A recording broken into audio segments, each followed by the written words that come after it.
Pemirsa, Mahkamah Konstitusi telah membacakan putusan hasil sidang perselisihan Pilkada tahun 2025 di sejumlah daerah di Jawa Timur, termasuk sengketa hasil Pilkada di Kabupaten Magetan, yang hasilnya Mahkamah Konstitusi memutuskan untuk ditindaklanjuti dengan pembuktian. Dan berikut tanggapan juru bicara kedua paslon terkait hasil putusan MK kemarin. Dari 58 nomor yang dipanggil hari ini, 52 perkara sudah diucapkan barusan. Nah, 6 yang lain yang tidak diucapkan itu adalah perkara-perkara yang lanjut ke pembuktian berikutnya. Perkara tersebut adalah, supaya bisa dicatat dengan baik, 1. Perkara nomor 132 PHPU Bupati Kabupaten Tasikmalaya. 132 PHPU Kabupaten Tasikmalaya. 2. Perkara nomor 30 PHPU Bupati Kabupaten Magetan. Ini akan dilanjutkan ke persidangan pemeriksaan lanjutan dengan ketentuan ini akan mendengarkan keterangan saksi atau ahli dan penambahan bukti. Jumlah saksi atau ahli kalau untuk kabupaten kota, karena tidak ada provinsi di sini, itu maksimal 4 orang. Jadi maksimal 4 orang. Mahkamah Konstitusi telah membacakan putusan gugatan sengketa perselisihan hasil Pilkada 2024 di Kabupaten Magetan. Dari 58 nomor dipanggil, 32 perkara yang telah diucapkan, ada 6 perkara yang tidak disampaikan, yakni perkara yang dilanjutkan ke pembuktian berikutnya. Salah satunya PHPU Bupati Kabupaten Magetan dengan nomor perkara 30.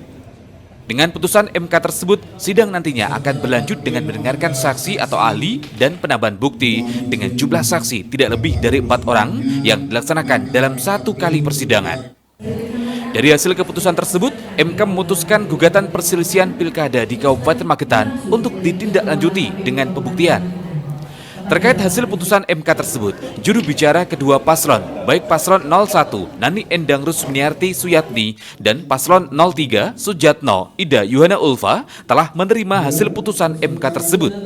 Pihaknya juga telah menyiapkan sejumlah saksi yang akan dihadirkan pada sidang lanjutan di MK nanti.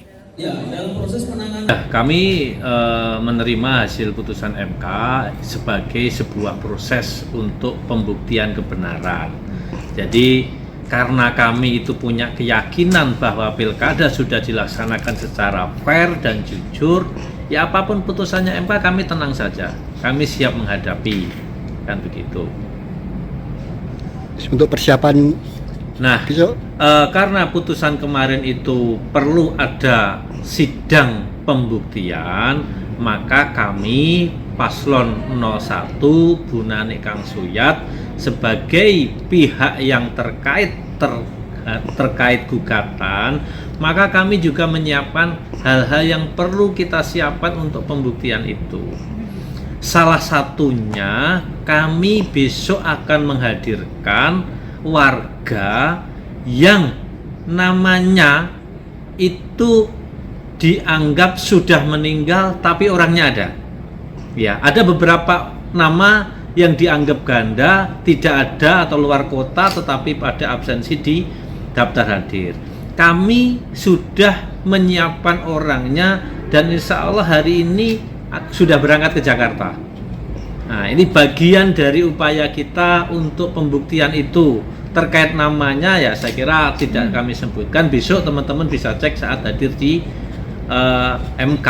Ini hasil yang sangat baik, di mana upaya-upaya kita untuk lanjut ke MK dan alhamdulillahnya bisa diteruskan ke pembuktian. Jadi ya kita tetap akan terus berjuang dalam konteks pembuktian itu sampai nanti di putusan akhirnya. Nah, putusan akhirnya kan apakah kemudian mengabulkan gugatan kita atau tidak, hakim MK kan seperti itu. Jadi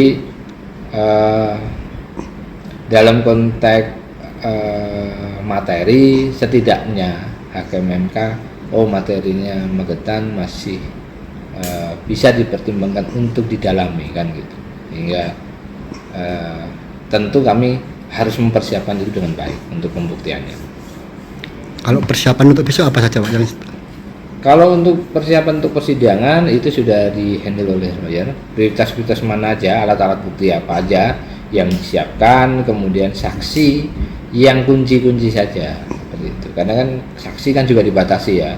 Jadi tidak semuanya bisa kita ajukan. Jadi yang kunci-kunci saja. Ya diperhatikan. Diketahui sidang gugatan perselisihan Pilkada Magetan 2024 di Mahkamah Konstitusi akan dilanjutkan pada tanggal 7 hingga 17 Februari 2025 besok dengan agenda pembuktian gugatan. Tim Liputan JTV Magetan. 6 yang lain yang tidak diucapkan itu adalah perkara-perkara yang lanjut ke pembuktian berikutnya.